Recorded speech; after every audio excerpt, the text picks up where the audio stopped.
विधानसभा चुनाव 2023 3 दिसंबर को यहां पर मतगणना की जाएगी। तैयारियों को अंतिम रूप देने में जुटा हुआ है निर्वाचन विभाग। जयपुर में मतगणना के लिए बनाए गए हैं 2 केंद्र। कॉमर्स कॉलेज में 10 और राजस्थान कॉलेज में 9 क्षेत्रों की होगी मतगणना। आज रिटर्निंग अधिकारियों को दिया जाएगा प्रशिक्षण। 2000 से अधिक कार्मिकों को यहां प्रशिक्षण दिया जाएगा। मतगणना के दौरान उपस्थित रहने वाले राजनीतिक दलों के प्रतिनिधियों को भी दिया जाएगा प्रशिक्षण। तो 3 दिसंबर को मतगणना होगी और रिटर्निंग अधिकारियों को प्रशिक्षण दिया जाएगा। इस मतगणना को लेकर पहले से ही यहां प्रशिक्षण दिया जाएगा। किस तरीके से मतगणना होगी 3 दिसंबर को, क्या कुछ प्रक्रिया रहेगी, उसको लेकर आज प्रशिक्षण दिया जाएगा। आपको बता दें कि सिर्फ रिटर्निंग अधिकारियों को ही यहां प्रशिक्षण नहीं दिया जाएगा। मतगणना के दौरान उपस्थित रहने वाले तमाम राजनीतिक दलों के जो प्रतिनिधि हैं उनको भी आज प्रशिक्षण दिया जाएगा।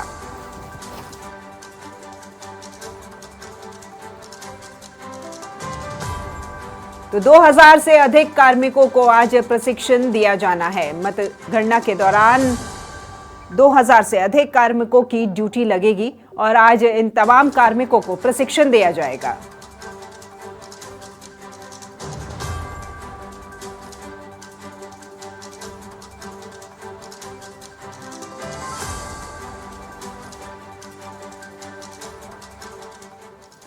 चलिए इस खबर पर और अधिक जानकारी के लिए जुड़ते हैं हमारे सहयोगी निरंजन के साथ, जो कि हमारे साथ लाइव जुड़ गए हैं। जी निरंजन, तो निर्वाचन विभाग के द्वारा जो तैयारियां हैं 3 दिसंबर को मतगणना की जाएगी, उसके लिए उसकी तैयारियों में जुटा हुआ है निर्वाचन विभाग। आज प्रशिक्षण शिविर जो है वो आयोजित किया जाने वाला है आज, तो उसमें कार्मिकों के साथ साथ राजनीतिक दल के जो लोग हैं वो भी उसमें उपस्थित रहेंगे। निरंजन जी राखी, देखिए मैं बताने की कोशिश करूं तो इस वक्त मैं कॉमर्स कॉलेज के बाहर मौजूद हूं, जहां पर मतगणना के लिए जो है मशीनें लाई गई हैं। यहां पर जो है जयपुर की 19 विधानसभाओं में से 10 विधानसभा क्षेत्रों की जो है मशीनें लाई गई हैं। यहाँ की व्यवस्थाओं की अगर मैं बात करूं तो आप देखिए किस तरीके से जो है यहाँ की व्यवस्था है। चाक चौबंद जो है यहाँ पर नजर आ रही होंगी आपको। और यहाँ पर सिक्योरिटी की अगर बात करें तो 3 स्तर की जो त्रिस्तरीय सिक्योरिटी है वो यहाँ पर लगाई गई है। कोई भी जो है अंदर परिंदा भी जो है अपने पर नहीं मार सकता। देखिए राखी, अगर बात करूं आज की, तो आज जो है जितने भी रिटर्निंग अधिकारी हैं और अधिकारियों के नीचे लगे कार्मिक हैं उन सबको है प्रशिक्षण दिया जाना है। उनको किस तरीके से मतगणना होगी और किन चीजों का मतगणना के अंदर ध्यान रखना है, उस चीज को लेकर जो है आज बैठक बुलाई है, उनको जो है प्रशिक्षण दिया जाएगा। इसके अलावा राजनीतिक पार्टियों के उन सभी तमाम प्रतिनिधियों को भी आज बुलाया गया है। उनको बताया जाएगा कि किस तरीके से आपको जो है वहां पर बैठना है और आपको किन चीजों का ध्यान रखना है और किन चीजों को जो है इग्नोर करना है। इन चीजों को लेकर जो है आज मीटिंग बुलाई गई है। इस वक्त हम कॉमर्स कॉलेज के बाहर खड़े हैं, जहां पर 10 विधानसभा क्षेत्रों की जो है मशीनें रखी गई हैं। देखिए इस बार क्या हुआ है, कॉमर्स कॉलेज के अलावा राजस्थान कॉलेज, इन दोनों में 19 विधानसभाओं की जो है मशीनें रखी गई हैं, तो इनको दोनों को अलग किया गया है।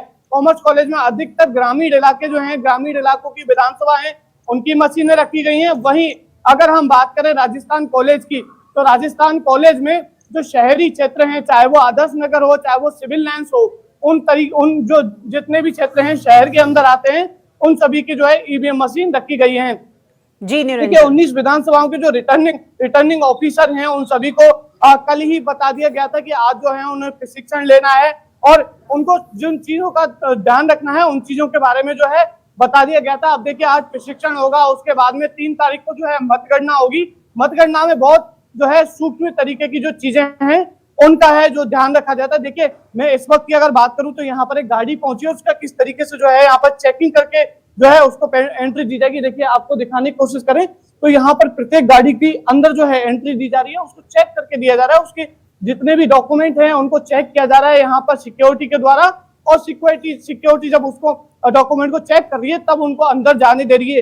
ये देखिए एक केवल जो है पहली सिक्योरिटी की बात है, ये पहला गेट है जहां से लोग घुस रहे हैं या फिर जो है अंदर प्रवेश दिया जा रहा है। इसके अलावा 2 स्तर की और सिक्योरिटी है, 2 लेयर की, 3 लेयर्स की जो सिक्योरिटी है। पहला लेयर यहाँ पर अगर कोई पार भी कर लेता है तो दूसरा लेयर है। उसके अलावा जो ईवीएम के पास में है, आईटीबीपी के जो जवान है, कमांडो है, वो यहाँ पर तैनात किए गए हैं। जी राखी।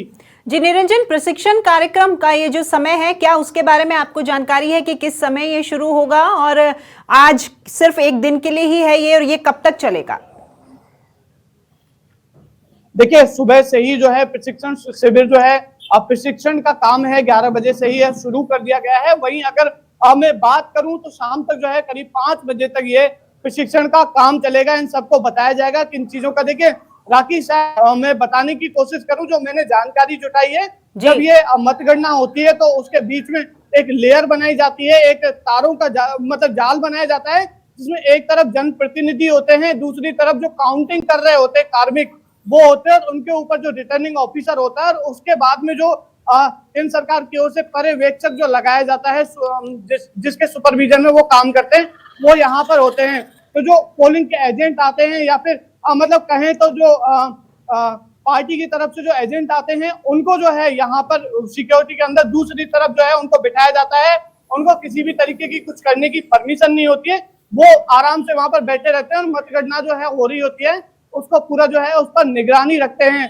और जी निरंजन, ये जितने भी जो एजेंट हैं, राजनीतिक पार्टियों से जुड़े ये जितने भी एजेंट हैं, इनको आज प्रशिक्षण दिया जा रहा है, एक तरह की नियमावली उनको बताई जाएगी, कुछ रूल्स उनको फॉलो करने होंगे। वहां अगर वो अंदर वहां पर उस परिसर में काउंटिंग के दौरान बैठते हैं तो उन्हें उन रूल्स के अकॉर्डिंग चलना होगा। अगर कहीं किसी भी तरह की उनकी तरफ से गलती हो जाती है तो उसका खामियाजा भी उनको भुगतना पड़ सकता है। बिल्कुल राखी, देखिए यहाँ पर सख्त निर्देश होते हैं, क्योंकि काउंटिंग जो होती है बहुत ही सिक्योरिटी वाली और मतलब कॉन्फिडेंशियल प्रक्रिया होती है। उसमें साफ तौर पर निर्देश दिया जाता है कि जो पार्टी की तरफ से, जो प्रत्याशी की तरफ से जो लोग आएंगे, या फिर जो उनकी तरफ से जो लोग भेजे जाएंगे, उनको बहुत ही यहाँ पर ध्यान रखा जाता है। वो चुपचाप से यहाँ पर आकर बैठे रहते हैं, और वो जो मतगणना होती है उसका ध्यान रखते हैं कि उसमें किसी भी तरीके की फेरबदल नहीं हो, या फिर वहां पर पूरी चीजों का जो है ध्यान रखा जाए। देखिए यही जो है, इसी चीज का जो है प्रशिक्षण दिया जाएगा उनको। और प्रशिक्षण लेने के बाद अगर मैं राखी बात करूं तो यहाँ पर उनको सभी को बुलाया गया है उनकी तरफ से। पहले तो एजेंट जो हैं, पहले तो जनप्रतिनिधि जो प्रत्याशी हैं, उनकी तरफ से कौन जो है आएगा, उसका प्रशिक्षण होगा। उसके बाद अगर वो सही मिलता है या फिर उसकी चीजें सही समझ में आ जाती है, तो फिर उनका है जो आईडी कार्ड बनेगा। आईडी कार्ड बनने से पहले की जो प्रोसेस है वो है आज। तो आज जो है उनको प्रशिक्षित किया जाएगा। प्रशिक्षित होने के बाद अगर उनको चीजें, देखिए राखी, कई बार ऐसा होता है कि किसी को हम समझाते हैं और उसके समझ में नहीं आता। अगर उसके समझ में नहीं आएगा तो उसका आईडी कार्ड नहीं बनेगा। और अगर उसके पूरी तरीके से चीजें समझ में आ जाएंगी कि किन चीजों का उसको ध्यान रखना है और किन चीजों का उसको ध्यान नहीं रखना है, तो उसके बाद में जो है उसका कार्ड बन जाएगा। उसके कार्ड के बाद जो है, कार्ड बनने के बाद उसको जो है अंदर तक, मतगणना क्षेत्र तक जो है एंट्री मिल पाएगी। जी राखी। तो निरंजन, ये प्रक्रिया तो काफी लंबी हो गई। हालांकि ये सवाल मैं आपसे करने वाली थी, आपने खुद ही जवाब दे दिया है कि जो भी प्रतिनिधि वहां पहुंचेगा राजनीतिक दलों से, उसको पहले वहां पर प्रशिक्षित किया जाएगा। अगर उसे कुछ चीज समझ में नहीं आती है तो किसी दूसरे जो भी वहां पर एजेंट मौजूद होगा उसे प्रशिक्षण दिया जाएगा, उसके बाद में वो आईडी कार्ड बनेगा। तो यहाँ पर समय रहते ही क्या राजनीतिक दलों के द्वारा 2 से 3 लोग पहले ही वहां पर मौजूद रहते हैं? बिल्कुल राखी, मैं बताने की कोशिश करूंगा कि पहली बात तो ये कि जो राजनीतिक पार्टियों की तरफ से जो लोग भेजे जाते हैं वो काफी प्रशिक्षित होते हैं। उन्होंने पहले भी कई जो है चुनाव करवाए होते हैं। ये या तो वो ऐसे लोग होते हैं या फिर ऐसे लोग होते हैं जिनको अच्छे से जल्दी से समझ में आ जाता है, वो लोग होते हैं। तो यहाँ पर ऐसा तो कोई सवाल बनता ही नहीं है, मगर कोई भी ऐसा केस आता है तो उसको जो है वापस रिप्लेस करवा लिया जाता है पार्टियों की ओर से। और वापस रिप्लेस करवाने के बाद में जो है दूसरे इंसान का है, जो दूसरा जो आता है जनप्रतिनिधि की तरफ से, जो उनका प्रतिनिधि आता है, उसको जो है उसका आईडी कार्ड जो है इश्यू जो है करवाया जाता है। यहाँ पर पूरी बात जो है आईडी कार्ड की है। आईडी कार्ड मिलने के बाद जो है तभी वो अंदर जा सकेगा, क्योंकि जैसा मैं बात पहले भी बता चुका हूँ, यहाँ पर जो है पूरे 3 स्तर की जो है यहाँ पर सिक्योरिटी लगाई गई है। उसके बाद में जिन का जो आईडी कार्ड बनेगा मतगणना के दिन, आप देखेंगे। देखिए इस वक्त की मैं अगर बात करूं तो ये रोड बिल्कुल खाली करवाया हुआ है पुलिस की तरफ से। और यहाँ पर देखिए आमतौर पर ये रोड, ये कट जो है खुला रहता है, मगर इसको भी बंद किया गया है। बैरिकेड्स लगा दिए गए हैं। बैरिकेड्स लगा दिए गए हैं। आप इस चीज से समझ सकते हैं कि किस तरीके की सिक्योरिटी है। ये तो केवल एंट्री पॉइंट्स की बात है, उसके अलावा ये यहाँ पर